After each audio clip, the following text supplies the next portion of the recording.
Hi, everybody. It's May 5, 2018. I just got an email from a subscriber who told me that I should lighten the seriousness of my tone.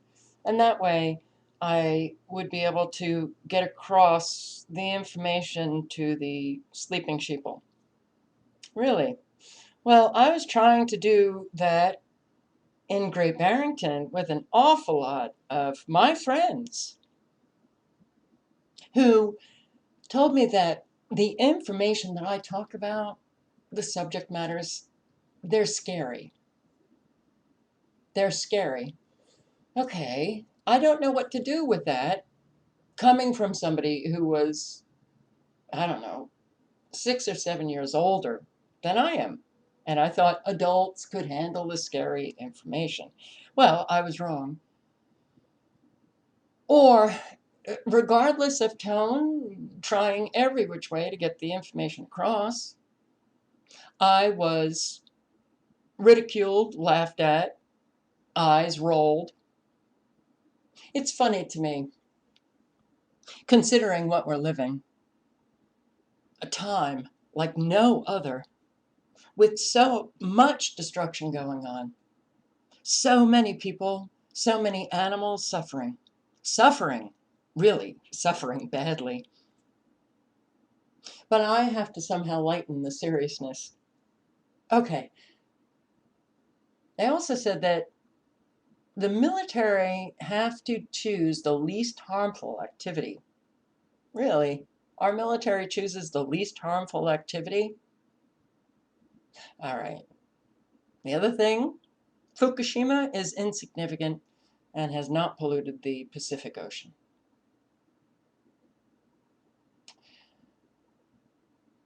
So, isn't it interesting that here we are on the internet, so many of us completely and utterly isolated, alone?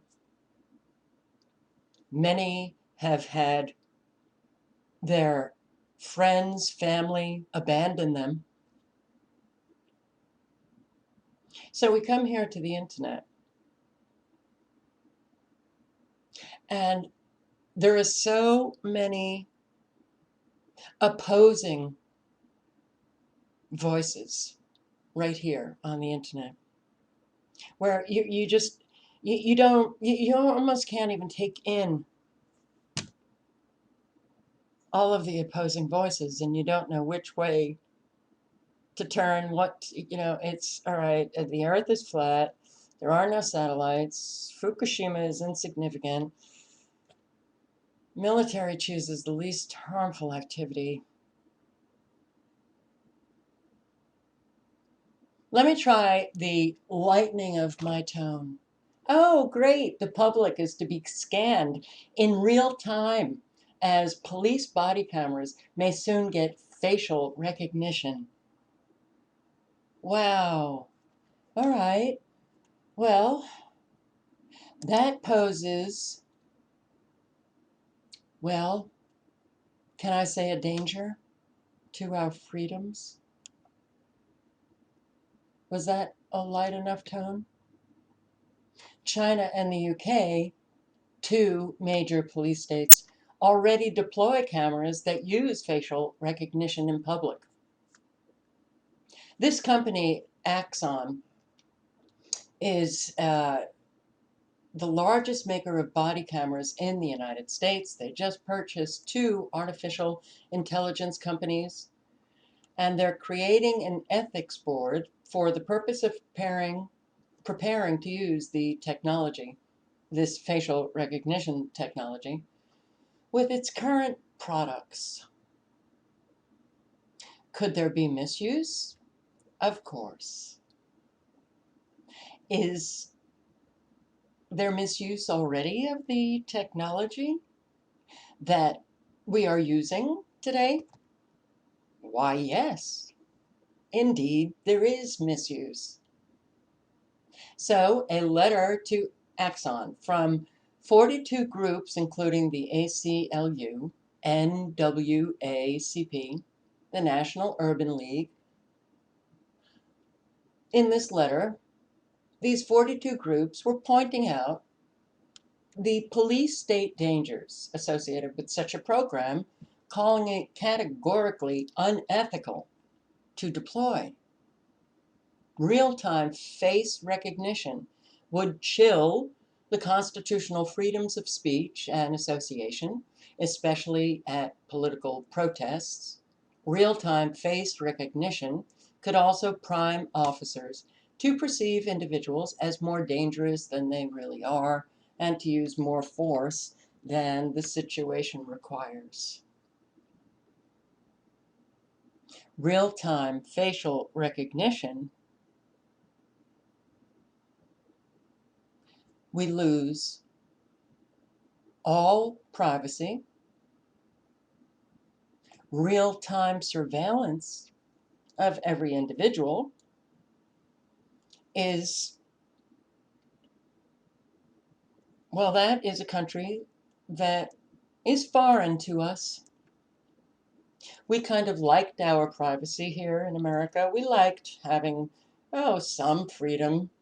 We didn't like having our letters opened up and read by government officials. Well, the world has turned. And it's no big deal. No big deal. Chinese firms are using mind-reading devices to monitor workers' emotions. How nice of that Chinese government. They want to make sure that their workers are happy, I guess. They have electronic sensors that fit into hats and helmets. And those sensors read the emotions of the particular individual wearing that hat or helmet. Tiny little sensors put into hats and helmets, clothing, or even those nanosensors, those nano-sized sensors that, well, one company, Hewlett-Packard, had been littering the globe. Oh, I said globe. It's not a globe. It's the flat earth. Okay. Well, excuse me. I'm sorry if I upset anybody. But they littered the globe with billions of tiny sensors. They can put them into the atmosphere and people can breathe them up. Nano dust, smart dust, nanosensors. Wow, what if we have sensors inside of us already? And they can activate those sensors to read our emotions. It must be because governments really want to make sure that their citizens are really just happy. And if they're not happy and they get that data on them, I'm sure they're going to be working on things to make that life better. The CIA emails. A judge has ruled that the CIA emails to journalists do not have to be released to the public. FOIA requests for those emails don't have to be turned over. Well, I'm glad the CIA has privacy. Now, this is a little upsetting. U.S. senators have a new plan to expand indefinite detention and endless global war. Senators Bob Corker and Tim Kaine. Tim Kaine, a Democrat from Virginia, Bob Corker, a Republican from Tennessee. They have introduced and tried to really push through to get a vote on this authorization for use of military force so that Trump could sign it really quickly. But Mike Lee, Jeff Merkley, they came to the rescue and slowed that down. So the authorization for use of military force has not been voted on yet. Trump has not signed it, but What's in that authorization for military force? It immediately authorizes war against 8 groups. Wow. The American military could be sent into battle in countries such as Libya, Somalia, Yemen, to fight groups that most Americans have never heard of.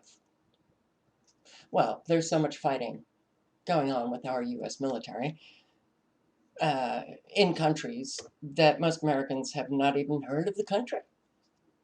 It's ongoing, these wars. But Americans don't really care to know. Oh, I'm sorry.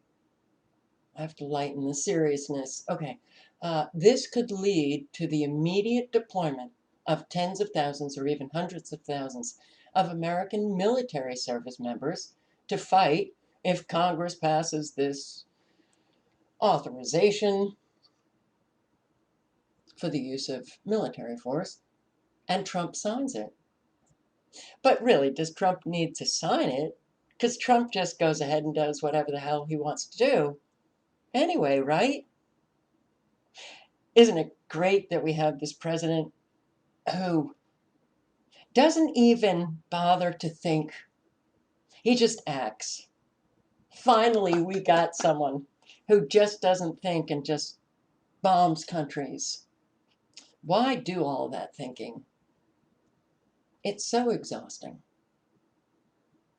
So, another thing that this authorization for military force will do is it will allow the United States to declare war on a person, not a country. It will add new groups or new countries to the authorization for military force by simply sending a 1-paragraph note to Congress. That's all the president will have to do. Just send off a 1-paragraph note to Congress.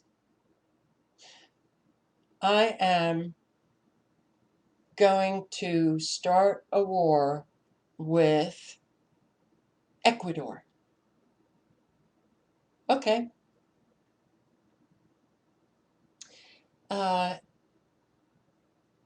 It gives the commander-in-chief the option of going to war against a person.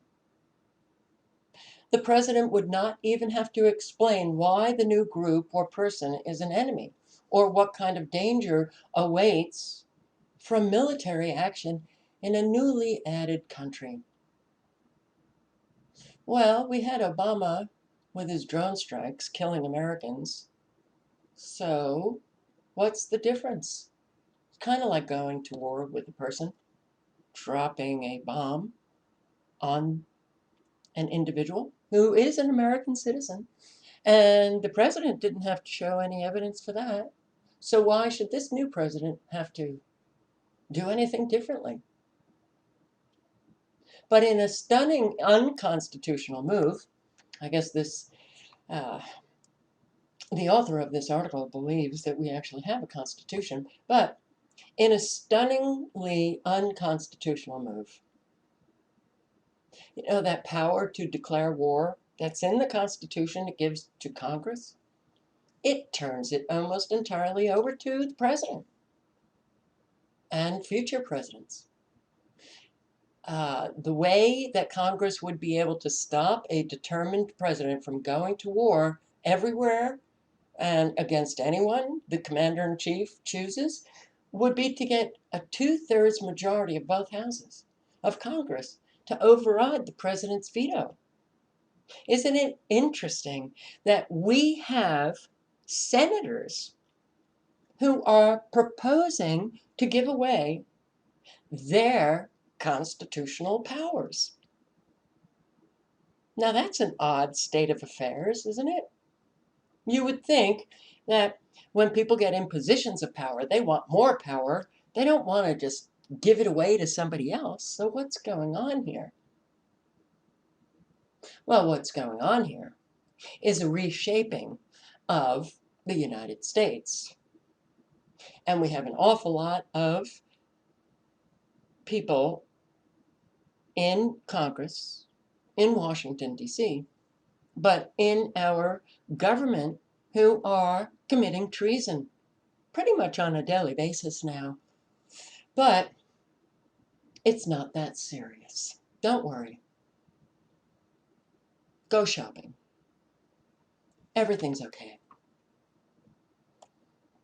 So, this amping up of presidential authority kind of takes you back to, oh, New Year's Eve, 2011, 2012, when Obama signed the National Defense Authorization Act.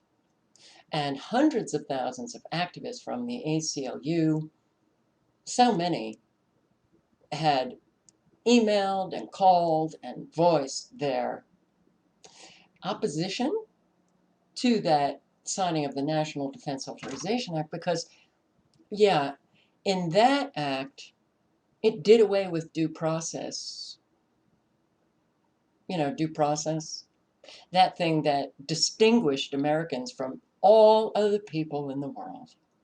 We had due process rights, which meant that, well, if we got arrested, we got to know the charges. And we got to have a trial. We could hire an attorney. We could see the evidence that was going to be used against us. Uh, you know, all of those rights that we used to have, we don't have them anymore. Obama signed them away. But he promised that he wouldn't use it. So, whew, we feel much better, don't we? You know, those promises that liars make us feel so much better. So that act, the National Defense Authorization Act, still stands. But the National Defense Authorization Act not only did away with our due process, but it allows a president to use the military to barge into our home, take away a family member, and hold them indefinitely wherever they want to, anywhere on the globe. Ooh, I said that word again, globe. Anywhere, indefinitely. Oh, and the family and that family member who was ripped out, all of you don't get to know anymore what the charges are. You don't get to see that family member who's being indefinitely detained. They don't get an attorney. Yeah, this is very real. And very few Americans really cared about that. So I'm sure you're not going to get upset that here we have yet another um, just flipping on its head the Constitution. Senators giving to a president the authority to declare war.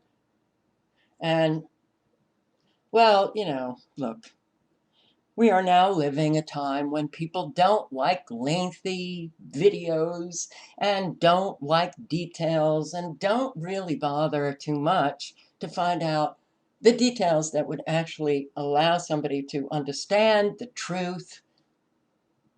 You know, this is the time of, hey, let's just get this immediate communication and let's abbreviate a lot of the words and let's do everything really, really fast. So now the president only has to write one paragraph to Congress. Hell, I'm going to wage war against Putin. Okay, that one individual, because I don't like what he's saying.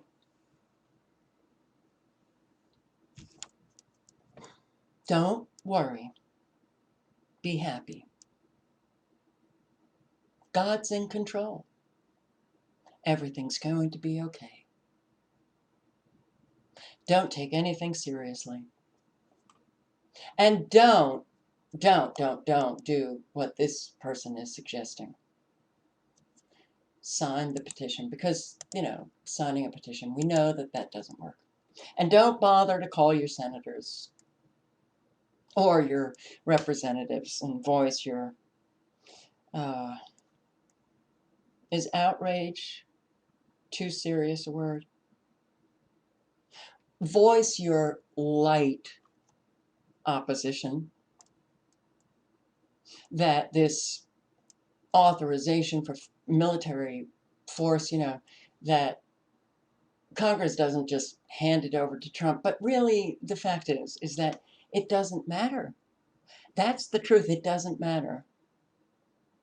I guess Congress wants to pass this kind of legislation to codify it, to make it, I don't know, official or something.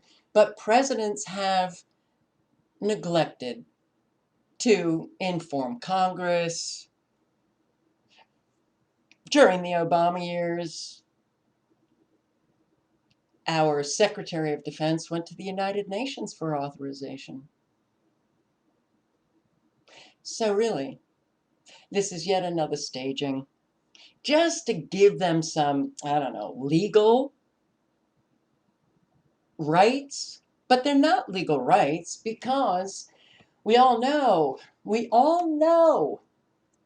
that anything that trumps the Constitution, trumps the Constitution,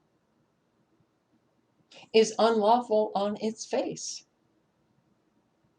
Oh, right. That only works if you have a people that actually enforce what is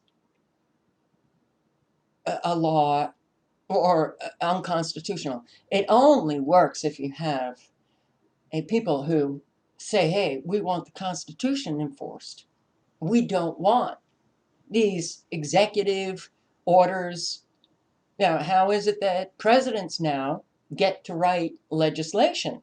Now, that was Congress's duty. But now presidents do it in their executive orders. And well, that's just been accepted. And we know that Obama, he gets to sign away our constitutional rights. How did that happen? I guess, the people didn't really, I don't know, do much to preserve any of their due process rights.